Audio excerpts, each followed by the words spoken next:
Hello बच्चों, नमस्कार, जय हिंद। मैं अनुराग चौहान स्वागत करता हूं आप सभी बच्चों का दिल की गहराइयों से। जैसे कि आप जानते हैं कि बोर्ड की परीक्षा में अब समय जो बचा है बहुत ही कम बचा है और लास्ट के 45 डेज की अगर बात कर ली जाए तो यहां पर कुछ ऐसी कॉमन मिस्टेक्स हैं जो बच्चों के द्वारा हर साल कर दी जाती हैं और फिर वो बाद में पछताया करते हैं।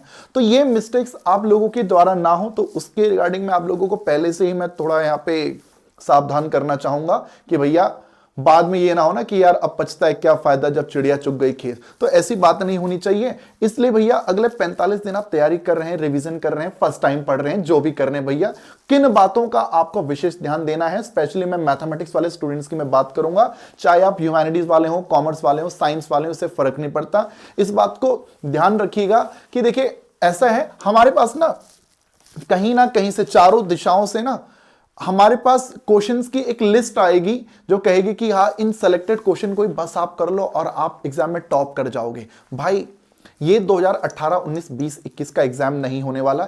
ये एग्जाम 2025 का ये जो बोर्ड पेपर होने वाला है ये डिफरेंट होगा। आप 2024 के पेपर को देखिएगा, बहुत बढ़िया पेपर आया था। 2025 का जो सीबीएसई का सैंपल क्वेश्चन पेपर है उसको देखिएगा, क्वेश्चन कैसे घुमा फिरा के पूछे गए हैं। जिस बच्चे ने सिर्फ एनसीईआरटी के डायरेक्ट क्वेश्चन कर रखे हैं वो बच्चा उसमें फंस सकता है, लेकिन जिस बच्चे ने कंसेप्चुअली हर एक चैप्टर के हर एक कंसेप्ट को ढंग से समझा हो वो बच्चे को दिक्कत तकलीफ नहीं आएगी। इसलिए जो लास्ट का समय बचा है, रिवीजन करने बैठोगे तो पहले एक बार कॉन्सेप्ट्स पे नजर जरूर मारनी है, उसके बाद क्वेश्चंस की आप लोगों को प्रैक्टिस करनी है, फिर पीवाईक्यूज करो, एसोसिएशन रीजनिंग करो, केस स्टडीज करो, वो आपके ऊपर है भैया। लेकिन कॉन्सेप्ट्स को एक बार जरूर आप लोगों को समझना है ढंग से, इस बात को ध्यान रखिएगा। ऐसे ही हमारे YT के थ्रू, यूट्यूब के थ्रू तैयारी करने वाले मेरे जो बच्चे हैं, हम कई बार कुछ गलत लोगों के चुंगल में फंस जाते हैं। कई बार हमें कुछ गलत जानकारियां दे दी जाती हैं सिलेबस के रिगार्डिंग, चैप्टर के रिगार्डिंग कि हाँ ये चैप्टर सिलेबस का पार्ट है, ये सिलेबस का पार्ट नहीं है। वैसे भी आपको मालूम होगा जो नई वाली मैथमेटिक्स की एनसीईआरटी है उसमें बहुत से चैप्टर में गड़बड़ कर रखी है। जैसे प्रोबेबिलिटी में प्रोबेबिलिटी डिस्ट्रीब्यूशन वाला टॉपिक ही नहीं है ना। ऐसे ही आपका ये चैप्टर रिलेशन फंक्शन में उसमें ये कंपोजिशन ऑफ फंक्शन का एक पेज अलग से दे दिया गया है। चैप्टर 8 में एप्लीकेशन ऑफ इंटीग्रल्स में 8.1 जो एक्सरसाइज है उसमें बहुत ही खत्म, कुछ भी नहीं, 7-8 क्वेश्चन उसमें दे रखे हैं बस। और जो बहुत से क्वेश्चन जो पहले पुरानी वाली एनसीईआरटी के पार्ट हुआ करते थे वो उसमें से हटा दिए गए हैं, जबकि वो सिलेबस में है। तो इसलिए आप जिसे फॉलो कर रहे हैं भैया इस बात को ध्यान रखिएगा कि वो एक ट्रस्टवर्दी बंदा हो।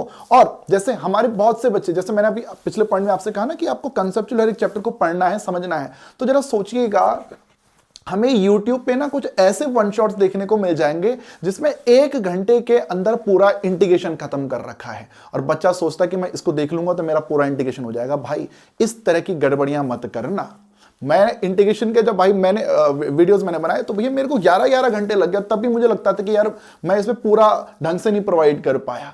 तो भाई एप्लीकेशन ऑफ डेरिवेटिव में कहा कम से कम 8 घंटे लग जाएंगे, कॉन्टिन्यूटी डिफरेंशिएबिलिटी में कम से कम 5 घंटे लग जाएंगे। तो सोचो जो क्रिएटर अगर 1-1.5 घंटे में कोई अगर इस पूरे चैप्टर को खत्म कर रहा है तो भाई याद रखिएगा वो ट्रस्टवर्दी नहीं है। वहां पर उसके थ्रू आपको कंप्लीट जानकारी नहीं मिल पाएगी। तो जिससे भी फॉलो करो, जहां से भी आप रिवीजन करो, इस बात को ध्यान रखिएगा कि भैया वहां से जो कंटेंट मिले वो फुल कंप्लीट डिटेल्ड हो, आधा अधूरा ना हो। इस बात को आप लोगों ने ध्यान रखना है। अगली चीज और कि जैसे हमारे कई बच्चे बोलते हैं कि सर हम एनसीईआरटी से ही पढ़ रहे हैं। भाई आप एनसीईआरटी से ही पढ़िए, कंसेप्ट समझ लिया, फिर प्रैक्टिस करने के लिए आप एनसीईआरटी क्वेश्चन बना रहे हैं, बिल्कुल बनाइए। बट कई बार हम क्या करते हैं, हम देखते हैं कि हाँ हमारी पुरानी कॉपी में या फिर किसी सॉल्यूशन वाली पीडीएफ में सारे क्वेश्चन सॉल्व हो तो रखे हैं। क्वेश्चन 1 देखा, आंसर ये रहा, क्वेश्चन 2 देखा, आंसर सामने है। हम क्वेश्चन को खुद लिखते ही नहीं है, हम बस नजरें मारते हैं, हाँ 1 भी हो गया, 2 भी हो गया, 3 भी हो गया, 4 भी हो गया। ये गड़बड़ मत करना भाई, क्वेश्चंस खुद बनाकर भी देखने हैं। एक वो बच्चा जिसने पूरे साल भर अच्छे से खूब बढ़िया प्रैक्टिस कर रखी है वो ऐसे सेलेक्टेड क्वेश्चन में ये चीज कर सकता है। बट कुछ होते ना अच्छे क्वेश्चन, भाई आपको क्वेश्चन बना के भी जरूर देखने हैं एग्जाम में, वरना क्या होगा क्वेश्चन पेपर जब आपके सामने आएगा, ऐसा कई बार होता है बच्चों के सामने, क्या बोलते हैं अरे भाई ये क्वेश्चन तो आ रहा है, हमें आता है, लिखने बैठते हैं हम लिख नहीं पाते, हाथ चल नहीं पाता। ये दिक्कत बेटा आपको ना आए, इस बात का भी आप लोगों को ध्यान रखना है। उसके लिए हम क्या बोल रहे हैं भैया, क्वेश्चन आपको जरूर राइटिंग बहुत अच्छे से प्रैक्टिस करनी है। और ये चीज तो सभी सब्जेक्ट्स के लिए एप्लीकेबल है यार, है ना। तो राइटिंग प्रैक्टिस आप लोगों को जरूर करनी है। ऐसे ही आप लोगों से बोला जाए कि क्या आपको सब फॉर्मूले याद हो गए हैं, तो अगर मेरे स्पेशली जो कोर मैथ्स वाले बच्चे हैं, साइंस स्ट्रीम वाले, कॉमर्स स्ट्रीम वाले, हमें अभी तक फॉर्मूले अच्छे से याद नहीं हुए हैं। बहुत ही सेलेक्टेड बच्चे हैं जिन्हें एकदम मुंह जवानी रटे हुए होंगे फॉर्मूले।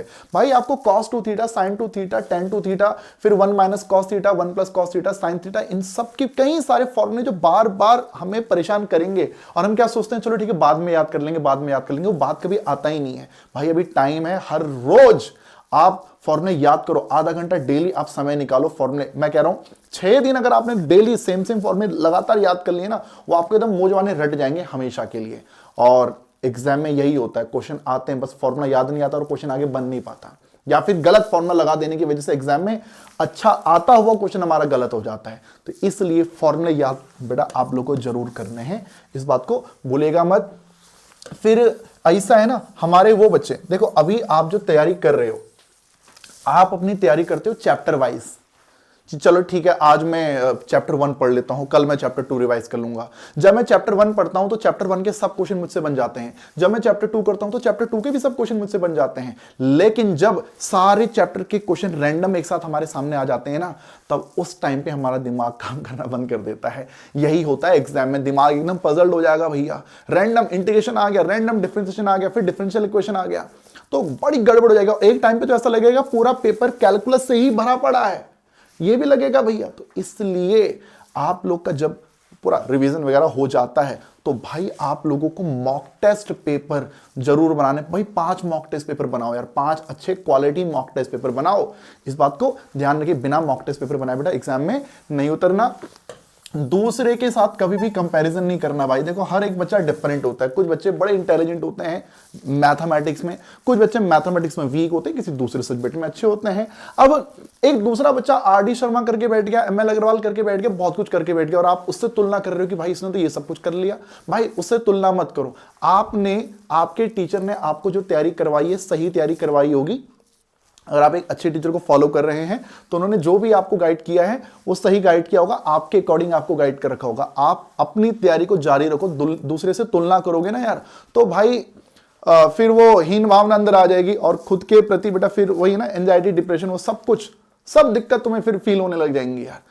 दूसरे से तुलना नहीं करनी है। दूसरा चाहे कितने भी क्वेश्चन कर ले, उससे फर्क नहीं पड़ता भाई। मैं खुद की बात करूं, जब मैं खुद क्लास 12th में था, मेरे कई सारे मित्र हुआ करते थे जो बड़ी सारी खतरनाक चीजें करके बैठ गए थे, और मैं सेलेक्टेड अपना एनसीईआरटी, पीवाईक्यूज और कंसेप्ट्स वगैरह पे मैं अपना फोकस कर रहा था। मेरे 100 आ गए भाई, उनके 97, 98 आ गए, है ना। तो सिंपल ही बात है भैया, अपनी तैयारी को आप लोग अच्छे से रखिए, दूसरे से तुलना ना कीजिए भैया। आप जो भी कर रहे होंगे सही कर रहे होंगे यार, है ना। इस बात को ध्यान रखिएगा।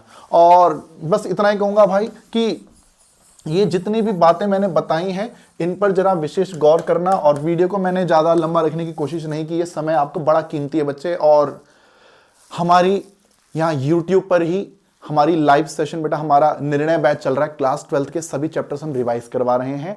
मैं लाइव इसी चैनल पे मिला करता हूँ, मेरे साथ आप जुड़ सकते हैं और सभी चैप्टर की रिवीजन आप मेरे साथ कर सकते हैं। मैं कॉन्सेप्ट्स भी रिवाइज करवा रहा हूं, प्लस मैं अच्छे जो क्वालिटी क्वेश्चंस है मैं वो भी क्लास के दौरान में लाइव में यहां पर करवा रहा हूं बच्चे, ठीक है। किसी भी तरह की दिक्कत परेशानी अगर आप लोगों को लगती है ना यार, आप कमेंट कीजिए, मैं आप लोगों को रिप्लाई करूंगा कि कोई भी प्रॉब्लम है उसका क्या सॉल्यूशन हो सकता है, उसके ऊपर भाई हम बात करेंगे भाई। चलिए मिलेंगे बेटा आपसे, अपना बहुत ज्यादा ध्यान रखिएगा। All the best.